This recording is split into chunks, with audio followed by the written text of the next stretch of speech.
Les voy a pedir el favor de que los saluden para que ustedes pues los sientan, ¿cierto?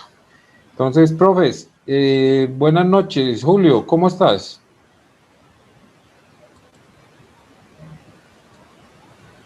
Buenas noches, profesor Freddy y compañeros. Un gusto volverlos a ver los que tuvieron la oportunidad de estar conmigo en las dos primeras sesiones. Un saludo muy especial y bueno, aquí estamos pendientes de acompañarnos en esta recta final de este diplomado que espero que lo que viene seguro que va a ser muy interesante para ustedes. Muchas gracias.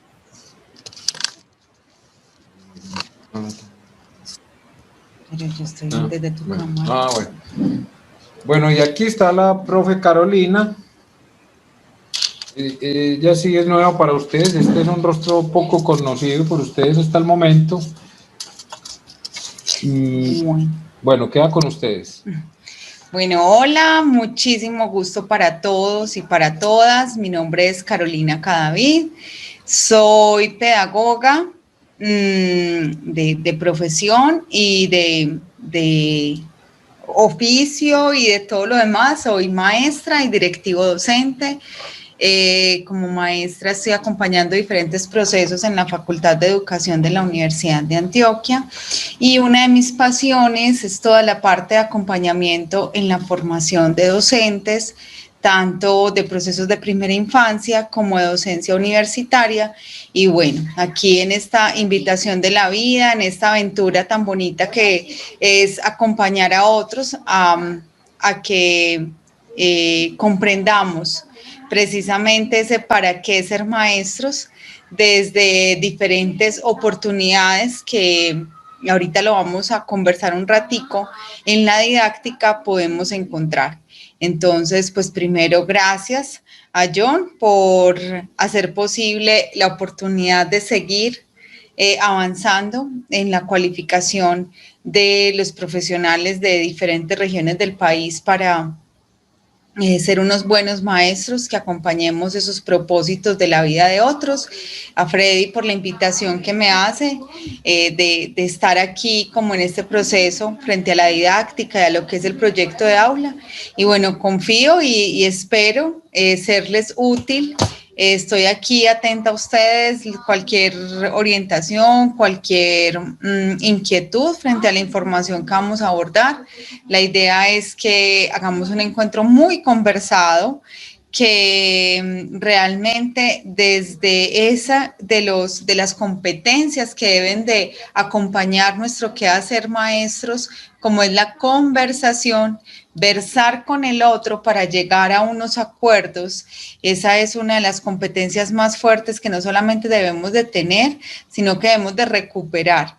Es un hábito que de pronto hemos perdido mucho y creo que en esto de la pandemia, con toda la virtualidad, de pronto se ha visto un poco afectado.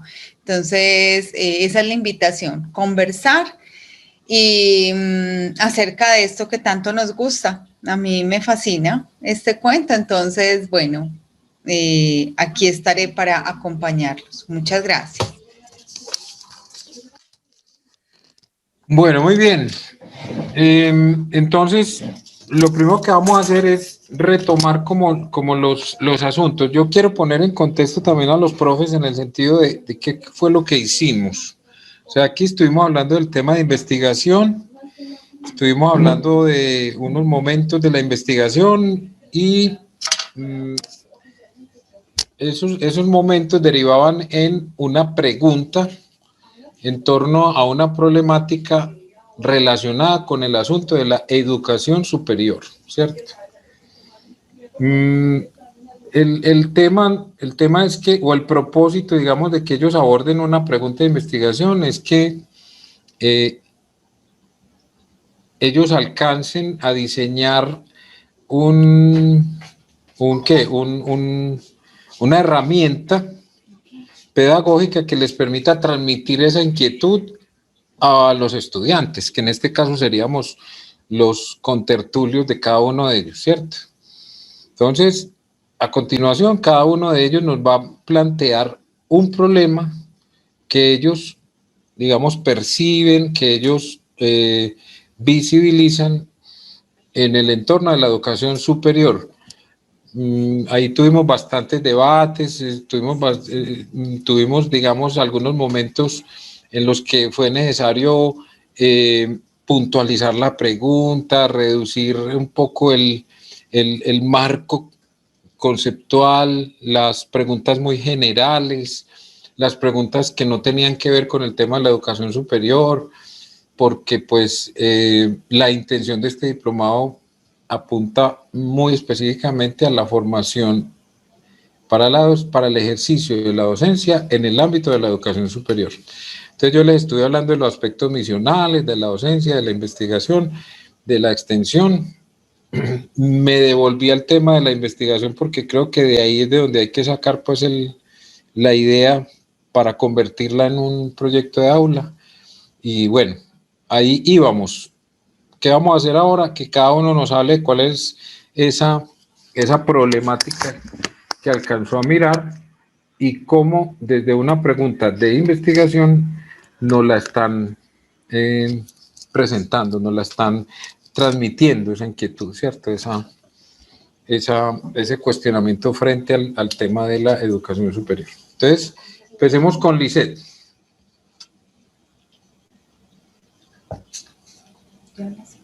Lisette. Sí, buenas noches. Buenas noches. Bueno, allí voy. Bueno, mi tema de investigación es, primero es una investigación cualitativa y tengo como pregunta problematizadora deserción escolar de los estudiantes del séptimo nivel de Derecho de la Universidad de Medellín. El problema sería deserción escolar la pregunta, ¿por qué sea la deserción escolar en los estudiantes del séptimo nivel de Derecho de la Universidad de Medellín? Y ya el tema vendría siendo deserción escolar en los estudiantes del séptimo nivel de Derecho de la Universidad de Medellín. Entonces tengo como objetivo general de mi pregunta, disminuir la deserción escolar de los estudiantes del séptimo nivel de Derecho de la Universidad de Medellín. Profesor, qué pena la pregunta. ¿Continúo hasta donde usted me diga o solo hasta allí? Dale, porque la idea es que miremos la pregunta, el objetivo general, el específico, ¿cierto? Sí, señor. ¿Se acuerdan de todos los momentos de la investigación? Sí, señor, ok. Bueno. Como objetivo específico tengo garantizar los ingresos necesarios de los estudiantes de séptimo nivel de Derecho de la Universidad de Medellín.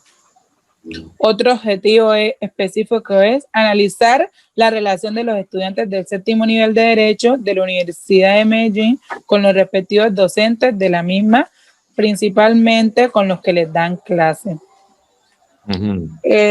Tengo como justificación el entorno. Y este proyecto apunta a plantear posibles soluciones para que los estudiantes del séptimo nivel de Derecho de la Universidad de Medellín obtengan recaudos, los cuales les permitan costear su carrera universitaria hasta terminarla. Como hipótesis de mi problema tengo acciones que son acciones que respondan a los objetivos para garantizar que estos estudiantes tengan un proceso constante de educación.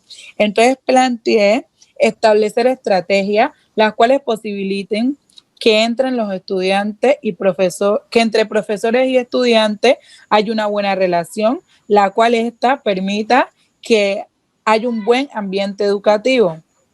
Otra, tengo que lograr garantizar la permanencia de los estudiantes de séptimo nivel de Derecho de la Universidad de Medellín. Hasta allí. Ok. Bueno. Listo, entonces, profe, Julio y Carolina, los estudiantes se ubicaron en problemas muy puntuales. El ejercicio que hicimos consistió básicamente en mirar cuáles podrían ser las causas de esa problemática y cuáles podrían llegar a ser las soluciones de esos problemas. Aquí caemos en un terreno pues muy especulativo porque no tenemos tiempo de ponernos realmente en una investigación propiamente dicha, ¿cierto? Porque habría que, no sé, recolectar información, diseñar encuestas, diseñar una serie de herramientas que nos permitieran llegar pues a poder plantear alguna hipótesis, ¿sí? Que es digamos, ese planteamiento ideal de solución a la problemática, ¿cierto? Entonces, Lisette nos planteó un problema con los estudiantes del séptimo nivel de Derecho de la Facultad de Derecho de la Universidad de Medellín, y encontramos pues que algunas de las posibles causas de esos altos niveles de deserción en ese punto de la formación académica podrían ser la falta de ingresos, una no muy buena relación con los profesores, bajo nivel académico de los docentes y demás. Y entonces ya lo que sigue con Lisette es que ella nos formule unas propuestas de solución al problema, ¿cierto?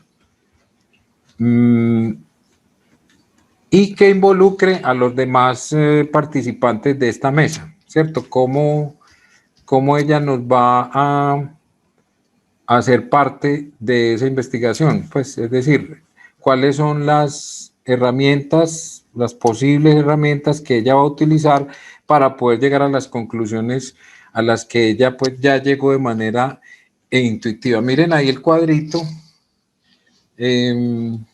Estamos con el problema de investigación, el primer momento, ¿cierto? Está la formulación del problema, la sistematización son las posibles causas de ese problema, el objetivo general corresponde a una solución que yo llamo solución techo, ¿cierto? Que va a llegar a ser posible en la medida en que a través de los objetivos, a través del desarrollo de unos objetivos específicos que corresponden a las soluciones de las causas que se consignaron en la sistematización como tal, ¿cierto? La justificación tiene que ver con el qué, la hipótesis con el cómo, con la apuesta, digamos, de la investigación, y el diseño en el cómo vamos a hacer eso, ¿cierto? Lisette nos decía que ella lo abordó desde el punto de vista cualitativo,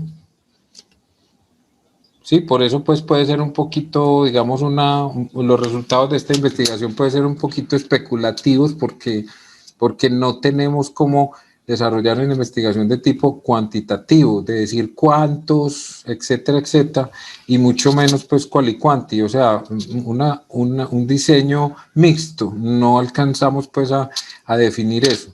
Para hacer el ejercicio nos la jugamos por una investigación de tipo cualitativo. Entonces, ese es el caso de Lisette. Vamos al caso de Diana. ¿Diana está por ahí? Ahí está, bueno. Conrado. Conrado, ¿qué hermano? Bien, doctor, aquí regando que el computador no me permitía acceder. Bueno, pero que no nos gane la tecnología. Muy bien.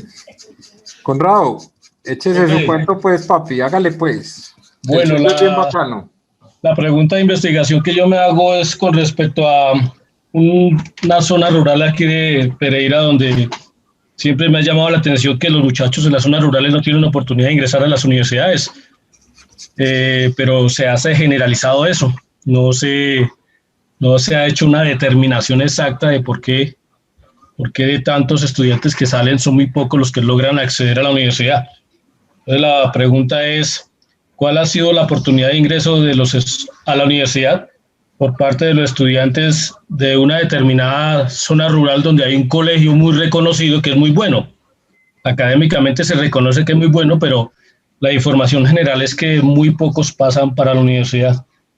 Entonces, el objetivo que yo me planteo es de verificar o determinar cuántos de los egresados de determinado año, del año 20, del año 19 y del año 18, se han logrado entrar, ni siquiera inscribir, sino entrar a estudiar a la universidad. Ese es como el objetivo general, de buscar las direcciones, las agendas, las de todos esos muchachos, localizarlos y preguntarles, ¿usted entró a la universidad, sí o no? Bueno, venga, Estanislao, Conrado, Sí. ¿por qué se justifica su investigación? La idea es por qué razón los estudiantes de las zonas rurales del área de Pereira no logran acceder a la universidad. No, Entonces, pero no, usted me sigue haciendo la pregunta, no. Yo le estoy preguntando una cosa muy concreta y es, ¿por qué se justifica investigar eso? Que usted quiere investigar. Sí. La justificación la tengo aquí. Los egresados no tienen oportunidad de ingresar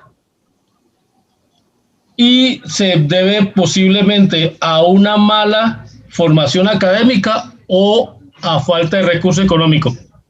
Bueno, entonces usted, espéreme, perdónenme que yo los interrumpa, ustedes saben que esta es la parte dura del asunto, ¿cierto? O sea, ¿para qué hacer esta cosa, cierto? Sí, listo. O sea, es decir, lo que tú estás diciendo es un problema real, ¿cierto? Sí. Pero con la investigación que vos vas a hacer, le vas a hacer un aporte listo, a la ciencia, ¿cierto? Vos vas a hacer un aporte que ilumine, pues que muestre cuál es la problemática y cuáles pueden ser las posibles soluciones de esa problemática. La problemática es la baja absorción de la educación superior de los estudiantes de este sector de Pereira. Sí, señor. Bueno. ¿Ese diagnóstico los permite revisar efectivamente? Bueno, no, pero espéreme, yo lo voy llevando por aquí, por este camino. Uno, ¿cuáles pueden ser las causas de que eso esté pasando? Uno, Ojo, pues, hasta aquí ya vamos en la formulación del problema, ¿cierto? Sí. Aquí vamos para la sistematización. ¿Cuáles son las causas de ese problema? ¿Cuáles son las posibles causas de ese problema? Mala formación académica. O sea, deficiente, se ha creído, o sea, mire, en el ámbito de la calle, por decirlo así, se habla de que la educación en las zonas rurales es deficiente. Sí. Uno mira los resultados de cada escuela, y sí es diferente, sí es el resultado diferente en las calificaciones, en los niveles que da el IFES o la Secretaría de Educación o el Ministerio de Educación con respecto a las zonas urbanas. Sí. Uno ve muy bajito los puntajes con respecto a las zonas urbanas y eso con colegios catalogados como malos en las zonas urbanas. Entonces, se ha especulado la razón del por qué. Creemos. No, usted como investigador se tiene que jugar por unas posibles causas, ¿cierto? Sí. Entonces, el ejercicio lo hemos hecho con 3 causas. Llevamos una, deme otra. Bueno, tenemos la mala formación académica, ¿cierto? Sí, una. ¿Qué más? La otra es la posibilidad económica. O sea, la capacidad económica, listo. O el pelado paga, pero no puede pagar la universidad. Sí, muy bueno, pero no tiene capacidad para pagar las universidades. Listo. ¿Cuál es la otra causa? Una, pues son muchas, son múltiples. Claro. Pero quedamos en 3. Yo creo que una de la orientación vocacional. Eso es clave, pelado. Listo. Muy bien, ahí diste en un punto muy importante, porque una cosa que un investigador puede empezar a formular en términos, un profesor investigador en una universidad puede empezar a poner a pensar a los estudiantes en un asunto, y es que la universidad puede ser que la universidad tal cual la estamos concibiendo en este país en este momento, estamos equivocados, ¿cierto? Porque podemos ofrecer educación técnica, educación tecnológica, educación de base profesional, las universidades se pueden especializar en asuntos de investigación y así no ponemos a competir en desigualdad de condiciones a los pelados del sector rural con los otros pelados que se gradúan, ¿cierto? Entonces, ¿para qué sacarle un muchacho del campo ¿por qué no darle, por ejemplo, mire, los estudiantes quieren estudiar el derecho porque creen que eso da plata? Exacto, pero de pronto el campo lo que necesita son tecnólogos agropecuarios, Exacto. ¿cierto? Entonces, entonces mira, Conrado, tu investigación, tu pregunta la tienes que orientar es por ahí, ¿cierto? O sea, empieza a buscarle soluciones pertinentes al problema que tú estás encontrando, ¿cierto? Entonces, como les decía, la investigación es que disruptiva, la investigación llega a plantear cosas diferentes, ¿cierto? Los problemas puede que sean los mismos, pero las soluciones son distintas. En tu entorno es distinto. Sí. Es distinto a como es en Quibdó, o en el Valle, o en Bogotá, o aquí en Medellín, ¿cierto? Entonces, sí, señor. Bueno, listo, muy bien. Lo veo, entonces, siga trabajando en objetivos, justificación, hipótesis y demás, porque te toca ahí trabajar un poquito. Voy con otro y enseguida volvemos contigo, ¿listo? Dale, profe. Bueno, mano, ¿quién va? Conrado, yo no quiero oír a usted. Ya acabo de hablar. Perdón. Narcés. Estanislao.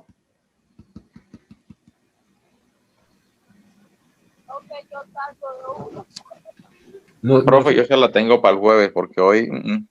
Bueno, pues usted me está quedando, hermano. No, qué pena, hombre, discúlpeme. No, hágale pues porque vea, es que de todas maneras los profes que llegan hoy es importante que conozcan en qué van ustedes porque lo que sigue para ustedes con ellos es decir, tendrán los resultados esperados en la medida en que ustedes tengan el material. ¿Listo?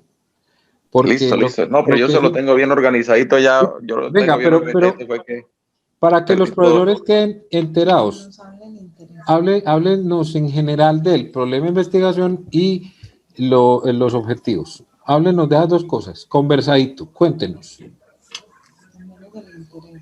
es lo que les está interesando? El tema de interés. Estanislao, hágale pues.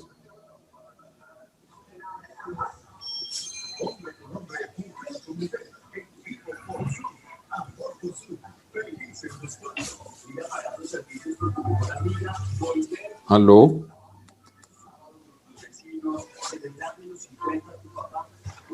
¿Aló? Aló. ¿Quién habla? Fabiola.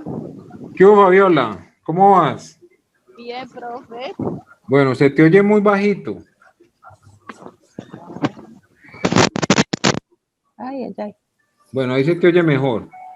Ah. Bueno, cuéntenos, grosso modo, Fabiola, ¿cuál es la problemática y cuál es el interés suyo en abordar ese problema como tal? Bueno, la problemática mía trata de alta tasa de alfabetización en la institución educativa Misael Soto Córdoba en los grados 10 y 11. Ok. Objetivo general. Sí, ayudar a los estudiantes a desarrollar mejor su capacidad de leer y escribir. Las competencias. Sigamos. Objetivo específico. Reducir el alto porcentaje de analfabetismo en la institución, contribuyendo con grandes aportes como cartillas de alfabetismo, útiles escolares y personas preparadas para proporcionar una educación de calidad. Otro objetivo específico es aumentar la calidad de preparación en la educación de los estudiantes del grado 10 y 11 en la institución educativa Misael Soto, Córdoba. Causa: insuficiencia del aula, uso insuficiente de capacidad, analfabetismo de adultos, ausencia de programas de analfabetismo, difícil de atención escolar. Déficit. Sí, señor. Gracias. Bueno, estuvimos hablando también de la parte tradicional, ¿te acuerdas? Sí, señor. De la tradición oral, de recuperar eso como una herramienta de trabajo. ¿cierto?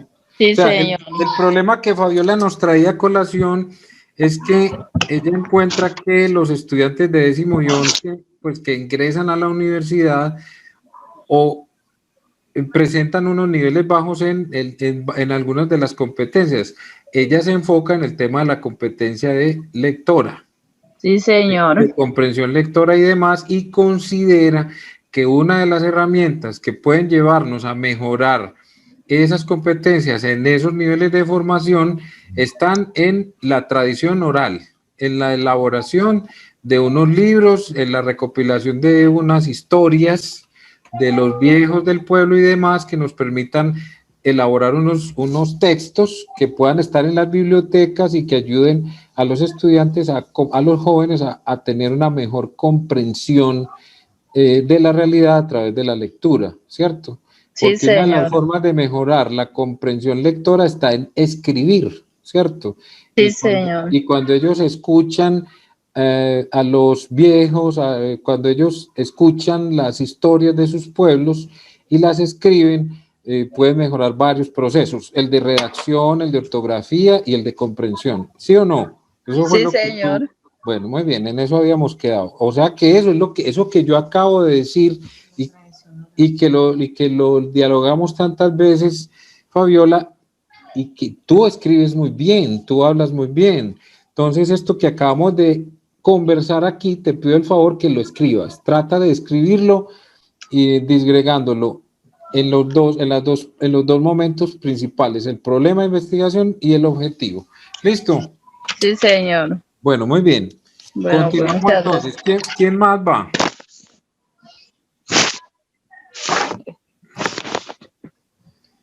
Búscame la otra hoja. Buenas noches, profe. Hola, ¿cómo estás? ¿Quién sos vos? Diana. Hola, mi Diana, ¿cómo vas pues? Hola, profe, ¿cómo está? Muy bien, gracias a Dios. Bueno, ¿cómo va todo por allá? Sí me escucha claro, ¿cierto? Fuerte y claro, como si estuviéramos a la vuelta. Ajá, bueno. Bueno, cuéntanos. Buenas noches. Ya ahorita tuve la oportunidad de hablar, pero creo que no me escucharon. ¿Cómo están todos? Feliz año nuevo para todos.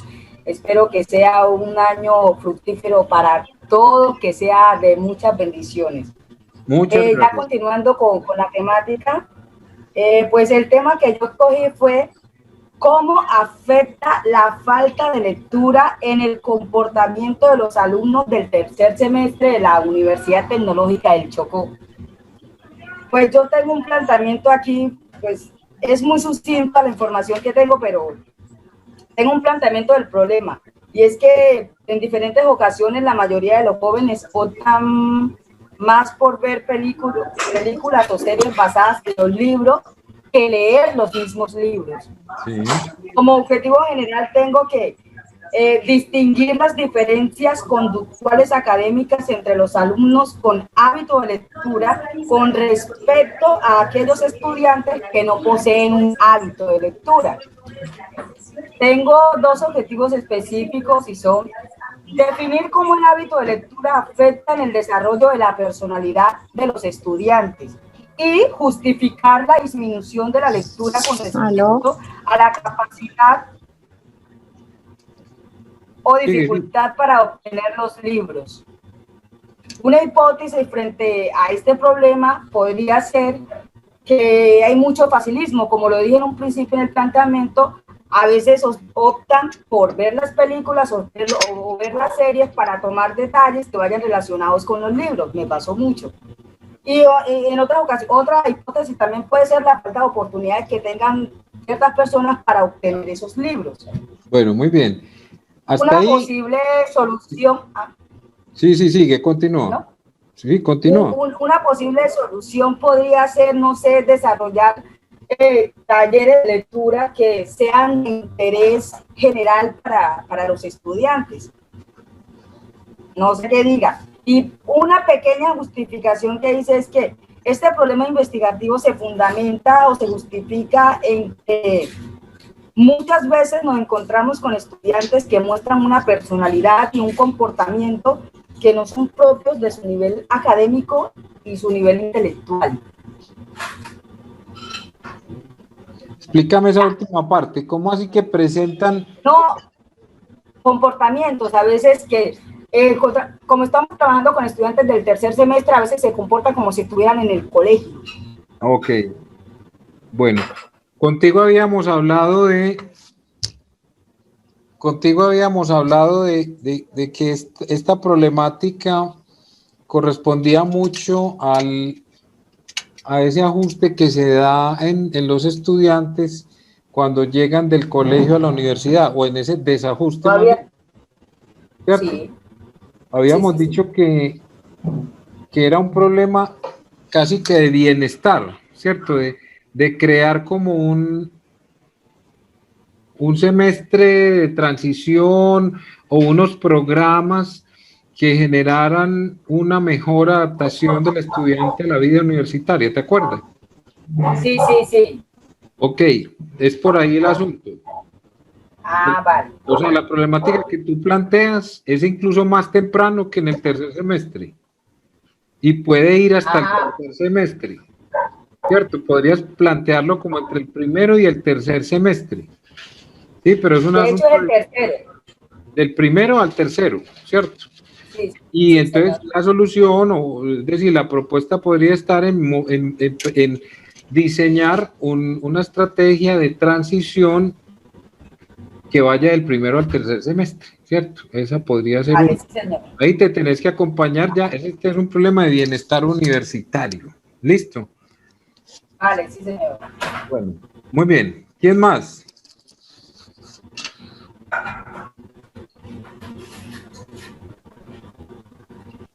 Problemas, estoy comprando problemas. O al menos intereses.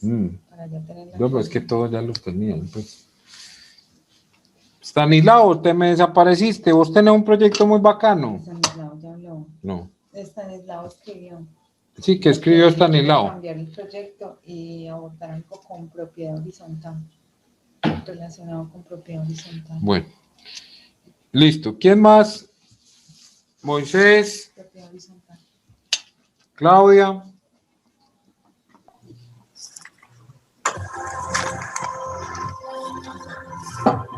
Profe, yo. Hola, ¿quién eres tú? Araceli. Hola, Araceli. ¿Qué más? Bien, profe. Bueno, cuénteme por A ver, yo coloqué como pregunta de investigación establecer los factores protectores que prevengan el inicio del consumo de alcohol en los estudiantes de primer semestre de ingeniería de una universidad X. ¿Sí? Como objetivo general, caracterizar la población estudiantil de primer semestre de ingeniería de una universidad X susceptible de consumir alcohol. Como objetivos específicos definidos, identificar los factores de riesgo que intervienen en el inicio del consumo de alcohol en estudiantes de primer semestre de ingeniería de una universidad y diseñar una propuesta de intervención para prevenir el consumo de alcohol en los estudiantes de primer semestre de ingeniería.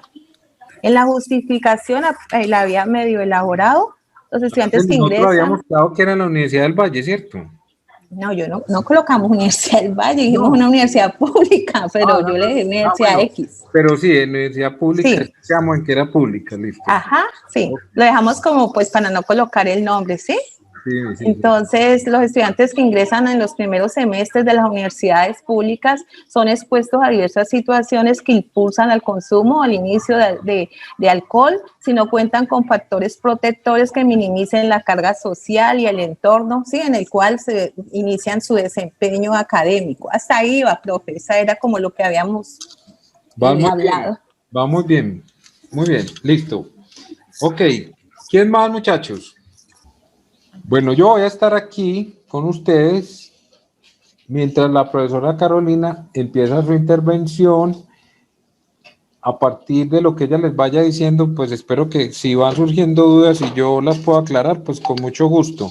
Y creo que el profe Julio también estaría dispuesto a aportar, pues, para que vamos adelantando en el tema de lo que es ya el diseño como tal del proyecto de aula. Profe Julio, ¿usted qué opina? Sí, no, yo estoy aquí muy atento a hacer los aportes en la medida en que la profesora Carolina vaya también haciendo las retroalimentaciones. Bueno, listo, muchachos. Muy bien. Quedan entonces en muy buenas manos. Por aquí estoy, si pues necesitan, pegan el grito y yo de una los atiendo, muchachos. Chao. Bueno, muy bien, compañeros. Qué interesante escucharlos, porque permite precisamente como uno contextualizarse un poco de las realidades que hay casi que a nivel de país, y que si bien creemos que somos tan distintos, pues les cuento que no. Muchas de las situaciones que ustedes plantean son inquietudes que realmente acompañan el día a día de muchas instituciones, de muchos maestros y de muchos procesos. Rey, por favor. Soel, bájale tú. Y yo le subo. Bueno, ahora sí. Yo creo que ya me escuchan mejor. Y ya. Yo le voy a pedir a John que me permita compartir pantalla un momento y que me confirme si un documento antes del encuentro ya lo tienen en conocimiento los participantes, porque vamos a partir de ahí. La iniciativa y el interés por el cual yo los estoy acompañando es precisamente desde mi experiencia y mi pasión también por el qué hacer como maestros en la didáctica. La didáctica, si lo recordamos, pues fue un cuento muy bien echado que hace muchos años Comenius se pensó por la necesidad que en ese momento a nivel histórico se tenía de la diversidad, de la necesidad de enseñar todo a todos. Entonces, como habían unas diferencias tan grandes entre las posibilidades del acceso al conocimiento, a los diferentes procesos, al desarrollo social, al desarrollo de las comunidades, pues Comenius empezó a pensar, bueno, ¿cómo garantizar que la educación no sea una cuestión de élite? ¿Cómo garantizar que quien desee acceder a una información, quien desee conocer el cómo y el para qué sucede algo que ocupa su atención, pueda acceder a ello? Y también veía la oportunidad de hacerlo de manera que no tuviera, o sea, no tuviera afectación por las características particulares que querían acceder a esa información. Entonces él empezó a hablar, incluso hace ya bastantes años, hablamos de 1800 aproximadamente, en donde él empezó también a contarnos un poco acerca de la inclusión. Bueno, han pasado muchos años y realmente aún nos cuesta hablar de inclusión, aún sentimos y pensamos que la didáctica se refiere simplemente a la forma de compartir algo a otros, de esto, de hablarles de algo, de enseñarles algo, y dejamos de lado algo muy importante, que es precisamente el aprendizaje. O sea, la didáctica no puede dejar de lado algo tan fundamental como es el aprendizaje. Cada vez que nosotros enseñamos algo, aprendemos el doble. Eso es lo maravilloso de ser maestros. Y es que quien aprende mucho más en un proceso de docencia es quien lo está realizando, no necesariamente quien lo está recibiendo. Muchos de nosotros hemos transitado por muchos procesos de formación y después a los días nos preguntan sobre lo que aprendimos o qué fue lo más significativo y la información quedó por allá en el almacenamiento de memoria inmediata y ya fue descartado. Pero cuando nosotros tenemos experiencias que precisamente lleven a que no solamente recibamos información, sino que con esa información nosotros transformemos las realidades en las que nos movemos, transformemos los escenarios en los que interactuamos con otras personas en nuestra cotidianidad, ahí cobra un sentido diferente. Y no solamente estamos aprendiendo, sino que estamos enseñando y viceversa. Y ello precisamente es como el sentido un poco pues muy en resumen de lo que habla un poco la didáctica. Yo los invito para que profundicen al respecto de ello, porque cada vez avanzan más las propuestas y las apuestas alrededor de la didáctica, especialmente en todo lo que está relacionado con el neurodesarrollo. Y el neurodesarrollo no compete de manera exclusiva a los procesos que pasan en la primera infancia, sino que el neurodesarrollo compete a todos los estímulos que durante toda nuestra vida estamos recibiendo del exterior y que permiten precisamente nosotros, que garantizan seguir avanzando en en las tareas que realizamos, en el relacionamiento con el otro y con los otros, en los análisis que hacemos de las situaciones que ocurren en nuestra cotidianidad. Entonces es muy importante que nosotros podamos favorecer esto. No sé si de pronto ya tengo la posibilidad de compartir pantalla. Yo creo que sí. Sí, Voy Carito, sí. el intento. Muy bien, gracias, John. Muy bien. Entonces quiero que retomemos este documento. Yo creo que ya John se los compartió a todos ustedes. No sé si lo tenemos a través del WhatsApp o a través del Drive. John, ¿nos confirmas dónde lo podemos encontrar? En el Drive, y se lo voy a compartir de una vez al grupo también. Claro que sí. Bueno, este documento yo voy a retomar 2, 3 párrafos y quiero que hagamos una conversación porque me interesa mucho saber la posición de ustedes desde sus realidades. Es un documento escrito de una manera muy cautivadora por una de las maestras de la Universidad de Antioquia, la Facultad de Educación, que se llama Elvia María González Agudelo, y ella precisamente ha profundizado mucho en esto de la didáctica. Y en este caso, de manera particular, nos invita a reflexionar en cómo la didáctica puede traducir los saberes. Mire qué bonito el verbo que esta maestra utiliza para poner a conversar la didáctica y los saberes, y es la traducción.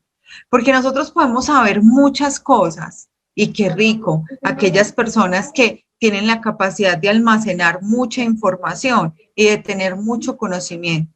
Pero si ello no lo sabemos traducir de la mano de la didáctica, a través de la didáctica, con la didáctica, para precisamente generar esas experiencias de aprendizaje significativo, entonces pues simplemente va a ser una información almacenada. No podríamos hablar ni de saberes ni de conocimiento. Entonces, les va a quedar la invitación para leerlo completamente. Ojalá para el jueves ya lo tengamos todos leído en su totalidad, señalado, para que abramos precisamente el encuentro con el abordaje de este documento. Muchos de ustedes están inquietos por esos procesos de lectura, de escritura y de análisis y comprensión lectora. Entonces vamos a dar ejemplo de esa lectura y de ese análisis de esos procesos de lectura. Quisiera de pronto, a quien le gusta mucho leer en voz alta, que me quiera acompañar en la lectura para que nos fijemos de manera especial en bueno, ella hace pues como una descripción de en qué momentos se ha hecho alusión a la didáctica y cómo se utiliza la didáctica, y quiero que retomemos desde en la página 3 este párrafo que dice: la didáctica entonces necesita traducir el discurso, bien sea científico, técnico, tecnológico o artístico, sobre los cuales están diseñados los currículos para educar las nuevas generaciones. Miren qué misión tan bonita la que se le otorga a la didáctica: traducir el discurso. Muy bien. ¿Quién quiere continuar con el siguiente párrafo? Yo. Adelante. Recuérdame tu nombre, que aún no los... Lizeth Paola. Lizeth, muchas gracias por apoyarme en la lectura. Adelante con el siguiente párrafo. Cuando lo termines, hacemos una pausita. Ok. En el transcurso de la historia, la traducción de textos es una tarea adjudicada a la hermenéutica. La hermenéutica es la traducción. Lo que se traduce es un lenguaje en otro. El proceso de traducción lo realiza un intérprete. En él se manifiestan los perjuicios, habitantes de la tradición, perjuicios sobre los cuales también recae la traducción. La traducción implica el análisis de las estructuras del sentido para ejercer la comprensión de ese lenguaje, ya sea evitando o provocando el malentendido. De allí se generan múltiples interpretaciones. Ellas se van anudando y provocan una síntesis como una nueva creación y esta queda ahí para posibilitar otras nuevas tradiciones. Esto lo dice González en el año 2005. Muy bien, muchas gracias. Miren que acá nos hablan precisamente de qué es eso de la traducción. Entonces es apropiarnos y poder poner al servicio de otros una interpretación que evite unas malas interpretaciones y que permita eso de la comprensión. Si ustedes recuerdan y si ustedes buscan información, en este momento la comprensión resulta una de las habilidades de pensamiento superior, porque el comprender no solo me remite a conocer una información, sino a ponerla a disposición de una interpretación en contexto que permita hacer algo con esa información en pro de, pues idealmente, el bien particular o el bien común. Por eso es tan importante hacer algo con lo que se sabe, no solamente saberlo. Y de ahí precisamente la invitación de la didáctica y de ahí salen lo que se llamamos los sistemas didácticos, que los sistemas didácticos es las formas como logramos esa traducción de ese saber específico. Muy bien. ¿Continúan ustedes leyendo o hay alguien más que nos quiera apoyar con la lectura? Seguimos con el siguiente párrafo. La didáctica, entonces. Entonces, ¿continúo? Adelante. Ok. La didáctica, entonces, fundamentada en el proceso hermenéutico, posibilita la traducción del saber sabio al saber por enseñar. Este proceso hermenéutico, parafraseando a Gadamer, es más una puesta en práctica del saber, es decir, posibilita la formación. No es tanto llegar a tener un conocimiento de las cosas mismas, sino llegar a tener una comprensión de la manera como hemos llegado a ser lo que somos, en una individualidad singular y corrección plena. Concreción plena. Muy bien. Voy a volver a retomar. Sí. No, buenas noches. No tendría este párrafo. Hola, ¿cómo está? No tendría este párrafo que ver con lo que usted decía ahorita, que a veces la persona tiene mucho conocimiento, pero no lo saben transmitir, no lo pueden transmitir. Y yo también digo que ven como ese saber ser, saber hacer y o sea, que con lo que yo sé lo pueda transmitir a otro, pueda transmitir ese conocimiento. Correcto. Eso es lo que permite que tengamos una de las competencias importantes de ser maestros, como es esa parte didáctica de ser, saber y hacer. Yo creo que ahí quería pues como concretar. Exactamente, ahí fue que me confundí, sí, ser, saber y saber hacer, sí señora, sí señora. Exacto. Gracias. Ana. Y mira que ahora con todo el desarrollo de la neurociencia, esa parte del ser está cobrando un sentido mucho mayor en el desarrollo de esa competencia de ser maestros, porque anterior, pues hasta hace muy poco, y todavía vemos muchos vicios de esas dinámicas, donde decíamos, no, es que un maestro, pues que sea un erudito en un tema. Y entonces los eruditos y las personas que saben mucho son las que tendrían el honor, el reconocimiento y la posibilidad de ir a ser maestros, o sea, a enseñar. Pero llegó un momento en el que habían muchas personas que terminaban un proceso de formación, habían sido acompañados por personas que sabían mucho, que tenían mucha información, y en el momento de decir, bueno, pero ¿qué hacen con esa información? Ah, es que lo único que hacen con esa información es transmitirla. Pero entonces, ¿qué pasa con esa información puesta en evidencia en un contexto real? Por ejemplo, un gran matemático que sepa mucho de matemáticas, no sé, pongo el caso de un ingeniero que sepa mucho de integrales y derivadas y demás, pero que cuando va a ir a una obra a poner en acción ese saber, resulte que con el hacer no sabe qué hacer. Entonces, nos empezamos a cuestionar también por ese hacer y decíamos, no, entonces los maestros no solamente deben de saber, sino que deben de tener una experiencia en un contexto real que les permita hacer algo con ese conocimiento que tienen. Ahora, empezamos a ver que seguían presentándose dificultades en el momento de las personas finalizar sus procesos de formación y que esa formación que habían recibido fuera significativa para su vida. Y ahí llega la neurociencia y nos dice, es que les tengo una noticia. Resulta que si esto no pasa por la emoción, si esto no pasa por el ser, no pasa nada. Si usted desde lo que está, desde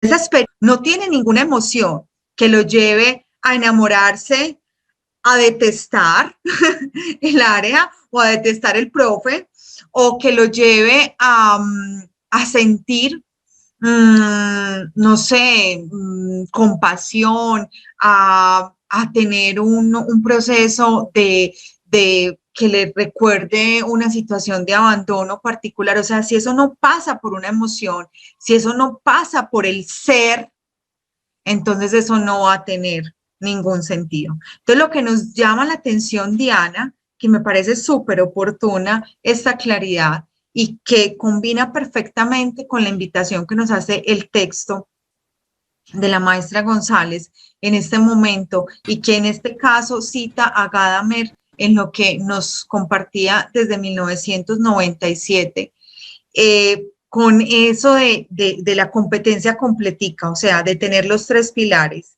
ser, saber y hacer, ¿cierto? Y que eso de verdad nos permita llamarnos maestros, ¿cierto? Y darnos el lugar de acompañar al otro. Cuando, compañeros, cuando nosotros estamos en el ejercicio docente, si no nos vinculamos realmente con la emoción del otro, con el sentir del otro, con la realidad del otro, con el interés del otro, pues realmente vamos a cumplir la misma tarea que puede cumplir Google. Cuando uno tiene una inquietud y simplemente digita y busca una información. Y pues precisamente nosotros como maestros no podemos por nada del mundo olvidar que esa es la función. Yo le voy a pedir de manera muy especial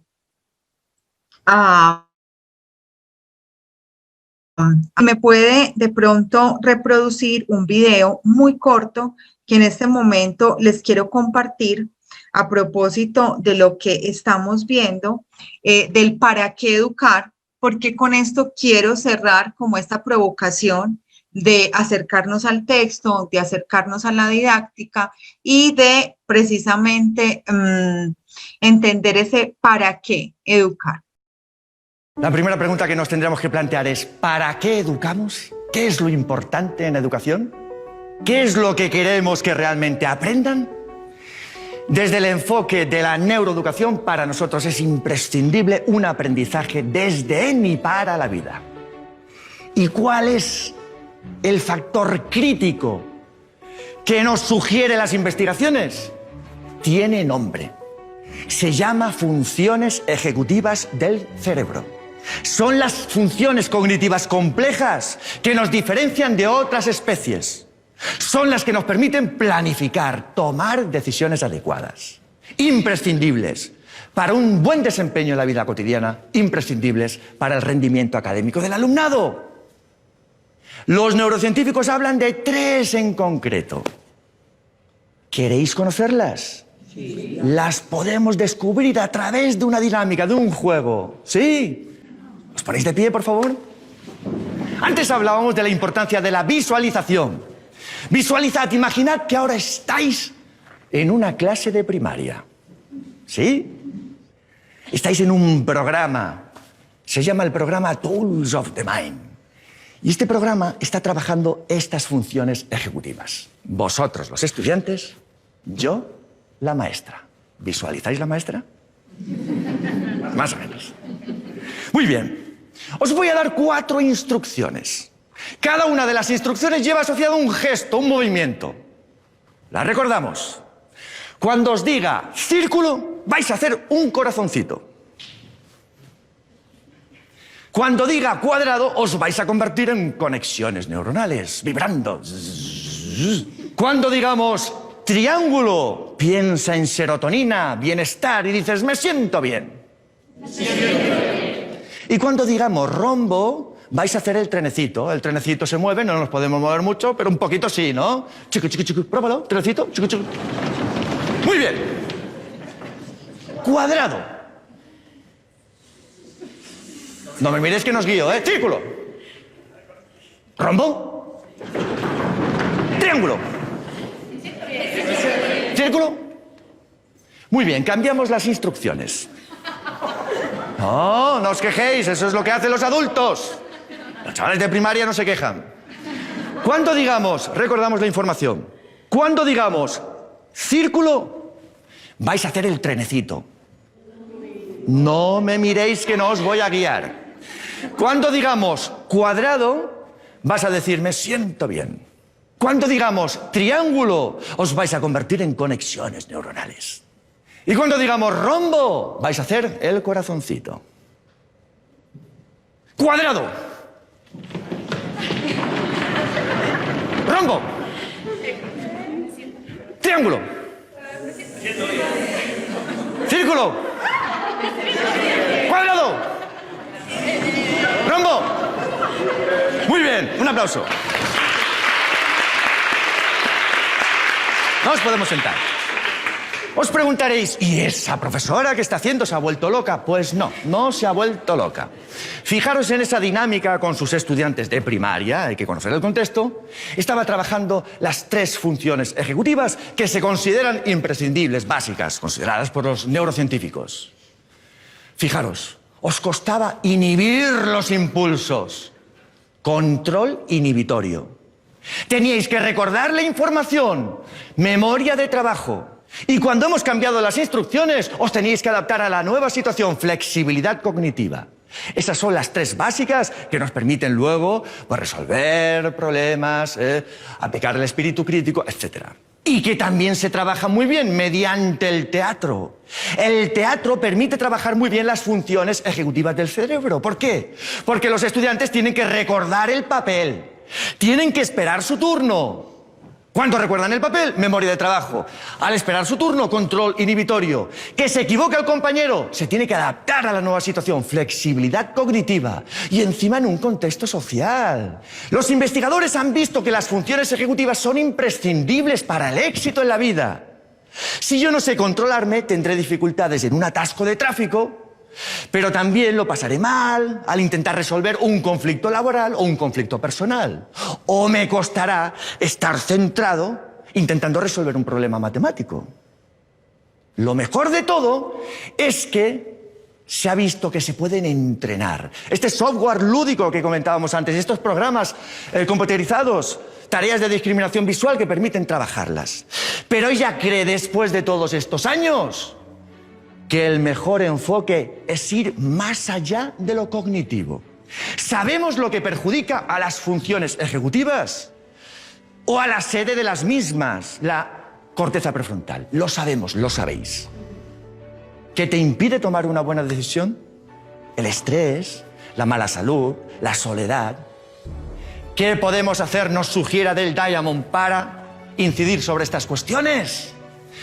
Que los niños y adolescentes jueguen, compartan, canten, bailen, dibujen, se muevan. Es decir, atender las necesidades físicas, sociales y emocionales de los estudiantes. O si se quiere, tener en cuenta las disciplinas consideradas tradicionalmente como secundarias, vinculadas al juego, a la educación física, a la educación artística o a la educación emocional.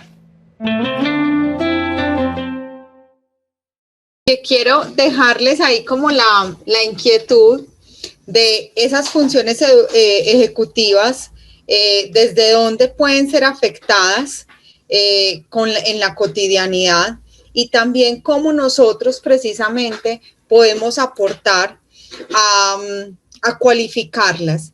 Y esto no es solamente una cuestión de la educación básica primaria, básica secundaria o media, sino que es una responsabilidad también que tenemos todos aquellos que hemos tomado la decisión de invertir nuestra vida en acompañar otras vidas desde la docencia. Entonces, de manera puntual, yo quiero que ustedes hagan el siguiente ejercicio para el jueves. Les voy a dejar una invitación muy importante. Lo primero es finalizar la lectura del documento que les compartimos.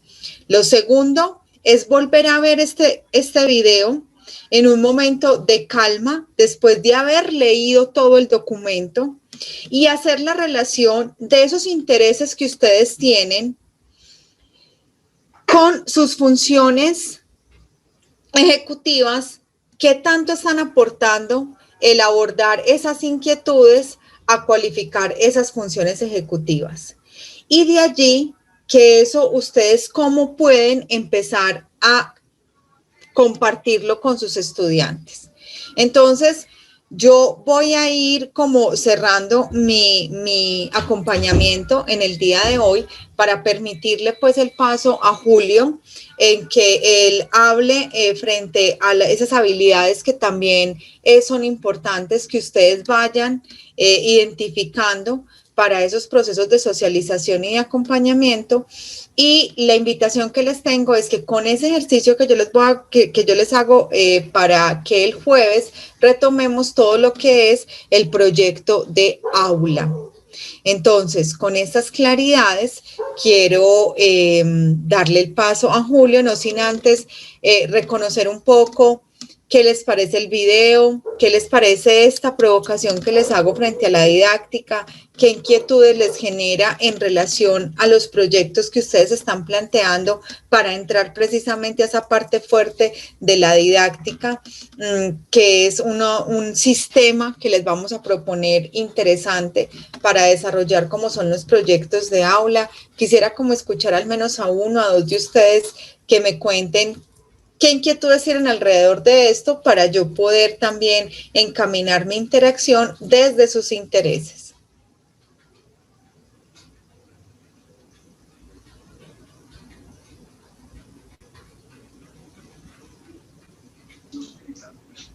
Profe. Sí, Conrado, hola. Conrado. Profe, buenas noches. El video y la lectura me permite hacer una reflexión sobre si exactamente a veces nosotros hacemos docencia con fines de enseñar o de ego.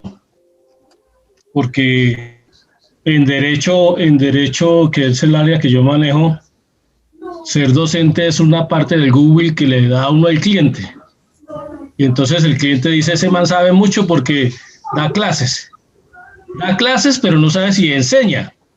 Entonces, el video permite revisar si uno lo que está haciendo es transmitir ideas o está enseñando. Porque a veces uno encuentra que el estudiante no capta, pero uno le echa la culpa a él, al estudiante, y no revisa si efectivamente uno es el que está transmitiendo mal el mensaje. No está haciendo lo posible por conectarse con su estudiantado.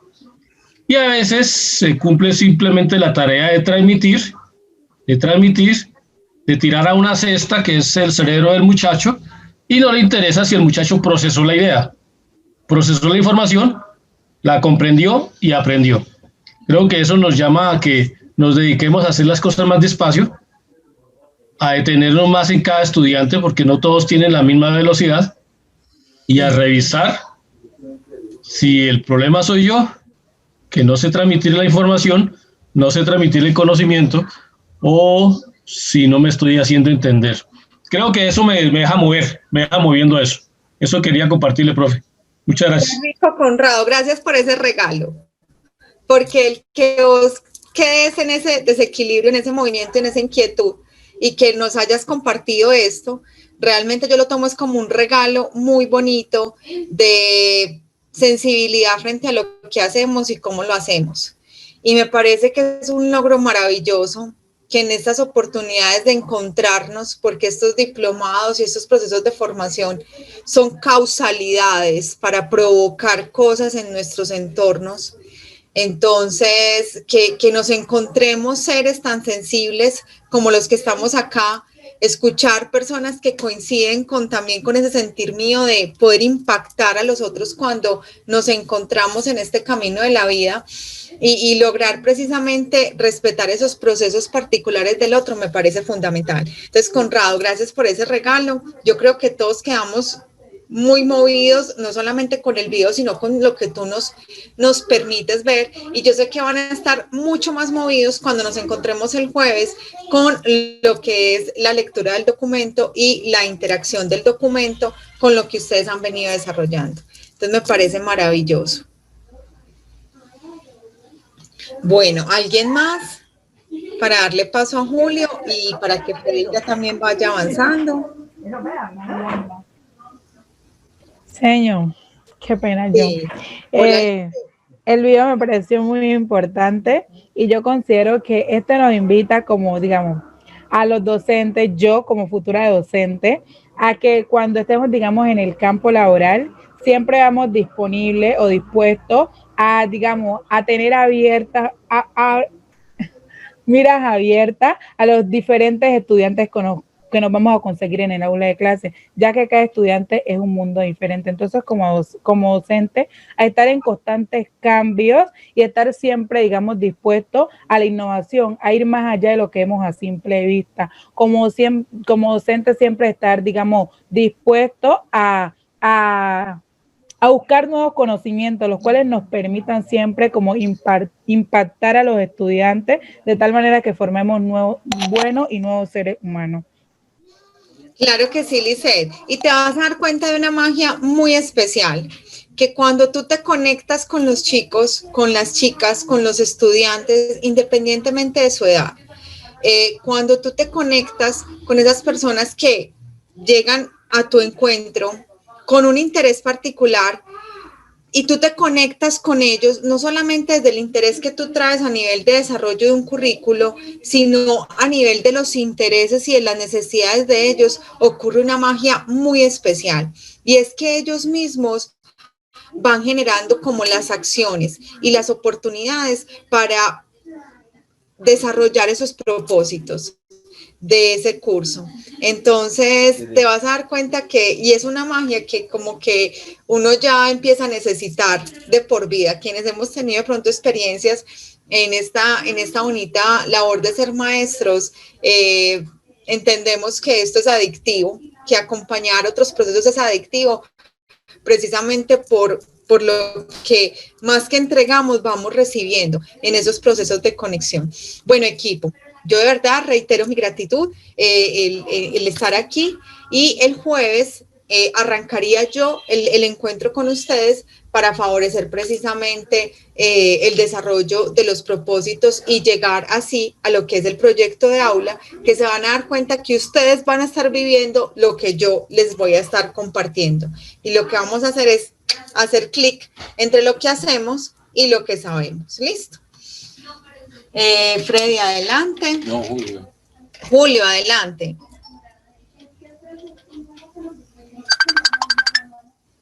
Bueno, mis queridos compañeros, La verdad es que, pues simplemente atendiendo un poco también como la invitación y la recomendación que me hace el profesor Freddy, la idea es contarles a ustedes que nos vayamos preparando, porque en la semana de arriba, la próxima semana, vamos a trabajar sobre todo esos 2 días fuertemente en un tema que espero sea de mucho agrado para ustedes, y es todo lo relacionado con la parte, digamos, exterior del rol docente, es decir, la manera en cómo nosotros podemos comunicar mejor nuestras ideas, bien sea en el medio presencial o bien sea en el medio virtual. Para eso trabajaremos algunos aspectos claves y básicos de la expresión oral, de la expresión corporal, y también podremos tener un acercamiento a algunas herramientas, programas y software que les va a permitir a ustedes ayudar para que finalmente cuando estén enfrentándose a un ejercicio académico, a una clase, a unos estudiantes, pues además del ejercicio, digamos, de hablar y expresar sus ideas, pues también esas ideas las acompañen con unas ayudas audiovisuales que sean pertinentes, que sean consistentes y que estén acordes finalmente a lo que como profesionales o a lo que como cada uno de ustedes con sus conocimientos, pues pueda ofrecer. Entonces vamos a tener la oportunidad de acercarnos a algunas herramientas tecnológicas, por lo cual va a ser muy importante que las secciones, sobre todo del martes, perdón, de la próxima semana, ¿cierto? Las puedan desarrollar desde un computador. Si algunos se conectan desde el celular, es muy importante que ojalá puedan disponer para esas 2 sesiones la manera de poderse conectar desde un computador, porque vamos a hacer algunas actividades en conjunto. Es decir, vamos a manejar y aprender algunas herramientas incluso diferentes al tradicional PowerPoint, que es de pronto lo que muchas veces nosotros acudimos cuando vamos a acompañar en términos de ayudas audiovisuales o de ayudas didácticas un ejercicio formativo. Pero además de PowerPoint, pues hay muchas otras, muchas que son muy útiles. Creo que en la primera sesión nuestro amigo John tuvo la oportunidad de compartirles y socializarles algunas, incluso relacionarles otras, pero vamos a mirarlo, digamos, desde una manera muy aplicada a lo que es el quehacer y a la temática que cada una de ustedes está preparando. Eso en función también de ese proyecto de aula que están pensando y planeando y que también pues van a presentarnos en la semana de arriba, porque como les dijo el profesor Freddy, en la siguiente semana, la tercera semana de arriba, ustedes van a tener la oportunidad de hacernos, digamos, como una exposición, de poder enfrentarse casi que en un rol, digamos que de docentes, a presentar su proyecto de aula. Y en ese momento, pues la idea es que ustedes puedan aplicar también las herramientas que la próxima semana vamos a aprender. Entonces, eso era básicamente lo que le quería compartir y lo que les quería decir. E invitarlos, pues porque vienen seguramente algunos asuntos que espero que sea de todo su agrado. Así que le doy la palabra entonces el paso al profesor Freddy para que digamos que vaya haciendo el contexto de lo que ha sido esta sesión. Bueno, gracias Julio, muy amable. Bueno, compañeros, no, yo creo que hay suficiente ilustración. Espero que nos vayamos acercando a lo que pretendemos. El tema del proyecto de aula tiene que ver con que estemos muy apropiados, es decir, el ejercicio consiste en que tengamos una vivencia de cómo el docente tiene que estar apropiado de lo que va a decir, ¿cierto? O sea, el proyecto de aula tiene un componente técnico, que es el que Carolina va a coordinar con ustedes, tiene un componente, digamos, tecnológico, que es el que Julio pues va a aplicar un poco, pero tiene un componente muy fuerte de apropiación de lo que se va a decir, ¿cierto?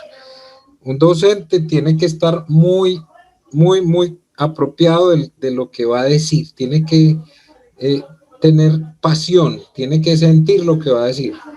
Entonces este proyecto de aula va a manejar esos 3 componentes. El tema del proyecto como tal es donde va el componente pasional, digámoslo así. El tema técnico lo van a trabajar con Carolina, el tema tecnológico con Julio. Al final entroncamos, articulamos esos 3 elementos y presentamos el proyecto final. Yo creo pues que por hoy llegamos hasta aquí. Cada uno de ustedes sabe en qué momento va del proyecto. Espero que para el jueves ya esté listo, porque si no tenemos eso listo, no podemos avanzar o avanzaríamos de una manera muy desigual y los días están contados aquí. Pues cierto, tenemos 6 sesiones, 5 más después de esta, que no han terminado el proyecto para que lo finalicen y lo podamos pues desarrollar de manera satisfactoria, porque la pretensión de todos nosotros, pues de nosotros 3 como docentes y de John como coordinador, es que aquí haya un aprendizaje significativo. Feliz noche pues para todos, muchas gracias. Si hay alguna inquietud, pues es el momento de plantearla, de lo contrario, entonces nos despedimos.